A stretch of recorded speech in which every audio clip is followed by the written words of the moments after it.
I have always been a big fan of Annie since the Princess Diaries. That was like played a big role in my childhood, that film.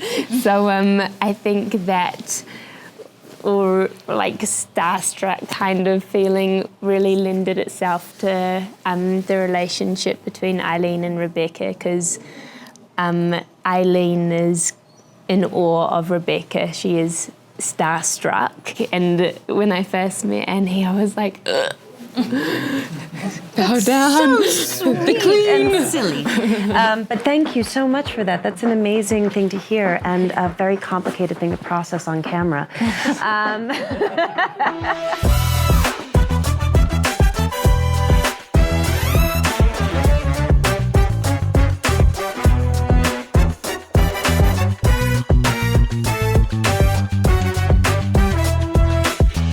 It's so exciting to have a movie that you just fall in love with. You know, I mean, I think whether or not you make movies or are involved in movies, if you're a fan of cinema, it's so exciting when something comes down the line and you feel like somehow it understands you and was made just for you. It just talks to you and you just connect with it. And that's how I felt watching this one. I'm also a little obsessed with it. Like, I can't get it out of my head. For me right now, what I'm responding to in film is films that manage to successfully combine emotion and chaos. And I feel like this film does that beautifully using the language of classicism, which is just my exact desired wheelhouse. Okay. So I feel really lucky to be in it, and always so lucky to be in a film that's considered worth something, but then to be in one that you yourself love and that your inner 16-year-old girl was just dying for and never got to see before. That's how I'm feeling about it.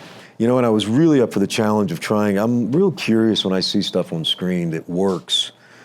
Father-daughter, I mean, I have 4 of my own, and it's tough to fool me as an actor. And when I see it done well and not played at, the ugliness and the beauty, and and not take out any of the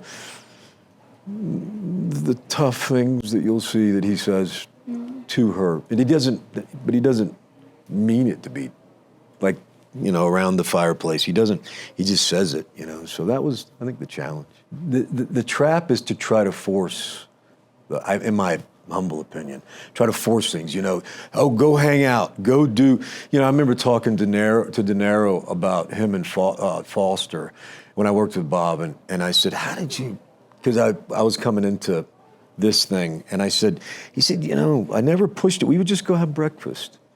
I just pick her up and we go to have breakfast every morning. And you would talk about, and we started talking about life, not like just what's the script and what do we think about it. So I got her, I would just talk to you about life, and then I think it's just not forcing it and letting it come to you. And then all of a sudden things start to happen, and you don't know why, and then something else happens. And she's brave as they come with this material. Because it ain't easy. It ain't easy, There were tough days of coming at you, with that material. Yeah. Both of these two, I think you're going to hear a lot in the next coming year on these performances. I was blown away. Thank you, Shay. Blown away. I love cinema that is about performance, that, actually trusts actors to go for it, to take a risk, and we see that on screen. And I think we've certainly captured that with this film.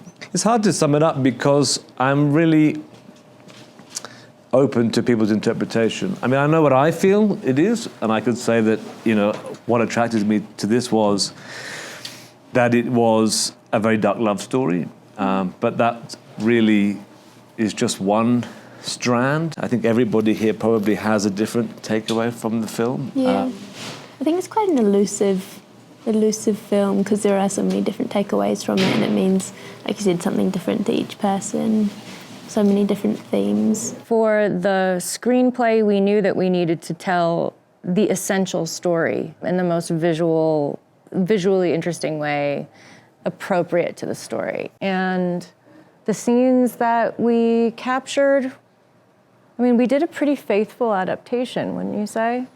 Yeah, I think we definitely stayed true to the book. It's a first-person narrative, and so having a way to get that into the script in such a specific way that the character, well, Thomasin can, embody the character and everything that she's thinking and communicating in the novel, and she really does that. It's like every look on her face, every moment, it's telling the story that would otherwise be first person.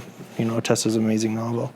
We knew we didn't want a voiceover, so Yeah, that was she the first became voiceover. Why did you not want a voiceover? We really wanted to give viewers the subjective experience of being close up and personal with Eileen, this really exceptionally strange character.